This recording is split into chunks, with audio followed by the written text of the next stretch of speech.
সম্মানিত দর্শক মণ্ডলী, আমরা মিনাখাবোড়াকে একটি জামাত ইসলামী হিন্দের সেমিনার চলছিল, সেখানে আমরা এখানে উপস্থিত হয়েছি।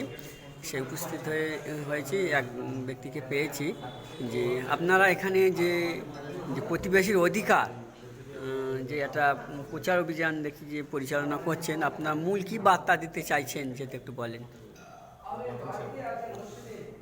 সমগ্র পশ্চিমবঙ্গ তথা সমগ্র ভারতবর্ষে জামাতে ইসলামী হিন্দের এক বিরাট কর্মসূচি পালন হচ্ছে এখন বর্তমানে, এবং তার মূল বিষয়বস্তু হচ্ছে প্রতিবেশীর অধিকার, এবং সেটা আপনার 21 থেকে 30 নভেম্বর 2025 সালের প্রায় 10 দিন ধরে এই প্রচার অভিযান চলছে।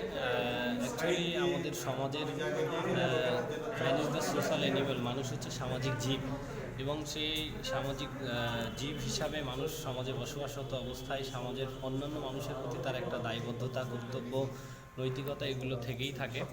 সুতরাং আজকের এই যান্ত্রিকতার যুগে এসে মানুষ খুবই আত্মকেন্দ্রিক মানসিকতা লালন করছে, এবং সমাজের অন্যান্য যে মানুষগুলো রয়েছে তার অধীনস্থ, তার প্রতিবেশী, তাদের প্রতি তার যে দায়বদ্ধতা, তার যে নৈতিকতা, মানবিকতা, এগুলো আস্তে আস্তে আজকে মানুষ ভুলতে বসেছে। তো সেই দিক নির্দেশনাকে কেন্দ্র করে বা সেই উদ্দেশ্য পালনার্থে সমগ্র দেশব্যাপী জামাত ইসলামী হিন্দ এই প্রচার অভিযান চালাচ্ছে।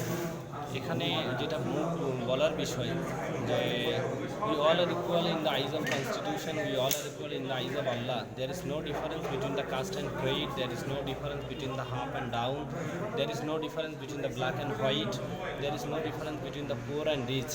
আমরা দেখেছি সমাজে উচ্চ নিচ, ধনী গরিব, কালো সাদা, এগুলোর বিভিন্ন একটা বৈষম্য রয়েছে। তো ইসলামের দৃষ্টিকোণ থেকে বা আল্লাহ সুবহানাহু ওয়া তাআলার যে দৃষ্টিকোণ থেকে আমরা সকলেই ইকুয়াল, আমরা সকলেই সমান, এবং আমরা একে অপরের প্রতি যে দায়বদ্ধতা, সেই দায়বদ্ধ পালনের জন্য বদ্ধপরিকর। সেটা শুধুমাত্র প্রতিবেশী হিসাবে নয়, বা সেটা শুধুমাত্র বাড়িতে থাকাকালীন নয়, আমরা যেখানেই যে বিরাজ করি না কেন, যে প্রতিষ্ঠানে হোক, যে কর্মস্থলে হোক, যেখানেই থাকি না কেন, পৃথিবীর যে কেন্দ্রেই আমরা আমাদের পাশে অবস্থানরত যে ব্যক্তি আছে, সে অমুসলিম হতে পারে, সে সম্পর্কের দিক দিয়ে আমি পুরুষ হলে সে নারী হতে পারে, সে অশিক্ষিত হতে পারে আমি শিক্ষিত হলে, যে যাই হোক না কেন, তার প্রতি আমার যে অবস্থান থেকে বা সে আমার পাশে থাকার কারণে তার প্রতি যে আমার দায়বদ্ধতা, নৈতিকতা এবং মানবিকতার আচরণ তার প্রতি প্রদর্শন করা উচিত, সেই গুণাবলী অর্জন এবং সেই গুণাবলী সমগ্র মানুষের ভিতরে প্রতিস্থাপন করা বা ছড়িয়ে দেওয়ার কর্মসূচিকে টার্গেট করেই আমাদের মূলত এই প্রচার অভিযান। আপনার নামটা যেতে আমার নাম হচ্ছে আহমদুল্লাহ বৈদ্য। কোন সংগঠনে কোন দায়িত্বে আছেন? আমি হচ্ছে জামাত ইসলামী হিন্দের সদস্য, এবং সঙ্গে সঙ্গে SIO, স্টুডেন্ট ইসলামিক অর্গানাইজেশনের সঙ্গে সম্পৃক্ত।